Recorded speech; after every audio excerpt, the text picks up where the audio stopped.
मालापुर नाम के गांव में रामलाल नाम का एक गरीब किसान रहता था। रामलाल बहुत ही ईमानदार और मेहनती आदमी था। उसके ईमानदारी के चर्चे पूरे गांव में थे। रामलाल के परिवार में उसकी पत्नी कविता, उसका एक बेटा और एक बेटी भी। रामलाल के पास एक छोटा सा खेत था, जिसमें काम करके वह अपने परिवार का खर्चा चलाता था। लेकिन समस्या यह थी कि रामलाल के परिवार में उसकी पत्नी कविता रामलाल के कामों से संतुष्ट नहीं रहा करती थी। वह हमेशा रामलाल को कोसते ही रहती थी। वह सोचती थी कि यह कहीं बाहर चले जाए और खूब सारा पैसा कमाए।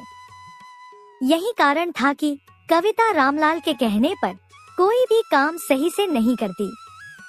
वह अपने मन से जो मन करे वही करती थी। रामलाल भी सुबह उठकर खेत के तरफ जाता और वहां जाकर अपने छोटे से खेत में कुछ समय काम करता और काम करके घर पर आ जाता। रामलाल की यही दिनचर्या थी। एक दिन की बात है, रामलाल सुबह उठकर अपनी पत्नी से कहता है, सुनो, मुझे जल्दी से कुछ खाने के लिए लेकर आओ। खेत में कुछ काम बच गया है, मैं जल्द ही उसे पूरा करके आता हूँ। लेकिन रामलाल की पत्नी कविता कुछ नहीं बोलती है। वह एकदम से चुप रहती है। फिर रामलाल कहता है, तुम्हें सुनाई नहीं दे रहा है क्या? मैं कब से खाना मांग रहा हूँ। इतनी बात सुनकर कविता कहती है, खाना नहीं बना है। तो रामलाल कहता है, तुम सुबह से क्या कर रही हो?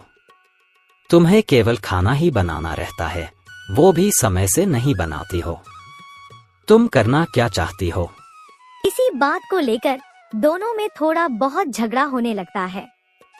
उसी समय एक पंडित जी रामलाल के घर से होते हुए कहीं जा रहे थे।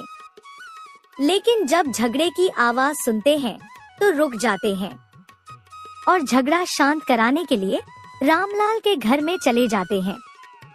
रामलाल और कविता दोनों लोग पंडित जी को देखकर आश्चर्यचकित हो जाते हैं।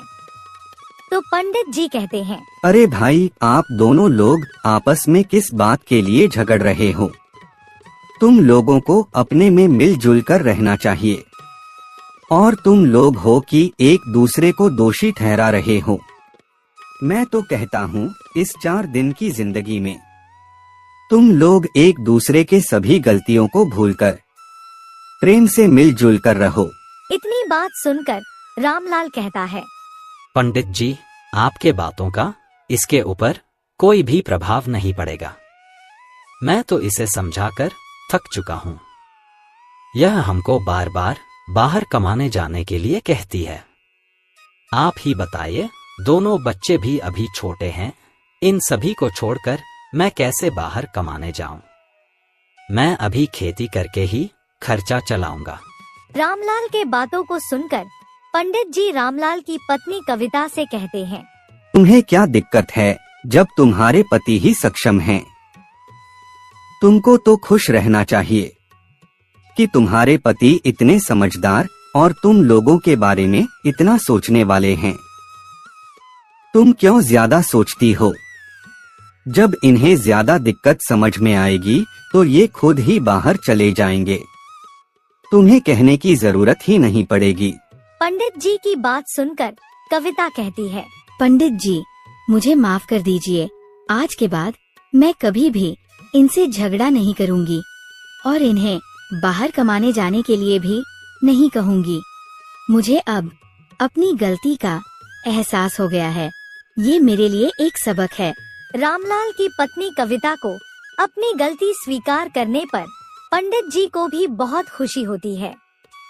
फिर पंडित जी यो मस्त कह के वहाँ से चले जाते हैं। पंडित जी के जाने पर रामलाल की पत्नी कविता कहती है, ए जी, मुझे माफ कर दीजिए। आज से हम लोग मिलजुल कर रहेंगे और आपस में कभी भी झगड़ा नहीं करेंगे और मैं आपको कहीं भी जाने के लिए नहीं कहूँगी। रामलाल अपनी पत्नी को माफ कर देता है और तब से सभी लोग मिलजुल कर रहने लगते हैं।